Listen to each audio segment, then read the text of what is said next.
سحری کا ٹائم تھا اور حضرت علی رضی اللہ تعالیٰ عنہ اور ارباز بن ساریہ یہ اللہ کے نبی کے ساتھ سحری کا کھانا کھا رہے تھے، بکرے کی سری پکی ہوئی تھی،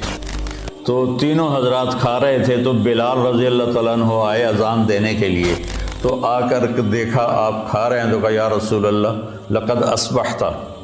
صبح ہو گئی ہے، آپ کھانا پینا چھوڑے، میں اذان دینے جا رہا ہوں۔ ایک انصاری عورت کا گھر تھا مسجد کے ساتھ، اس کی چھت پہ چڑھ کے اذان دیتے تھے، چڑھنے لگے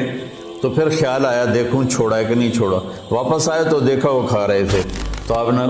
تو انہوں نے عرض کی یا رسول اللہ واللہ لقد اصبحت، اللہ کی قسم صبح ہو گئی، آپ نے ہاتھ کھینچ لیا، کہا بلال صبح نہیں ہوئی تھی، تیری قسم جھوٹی نہ پڑ جائے، اللہ نے پہلے نکال دی۔ اور حضرت علی نے فرمایا اگر بلال قسم نہ اٹھاتے تو جب تک اللہ کے نبی کھاتے رہتے صبح صادق ہونی نہیں تھی۔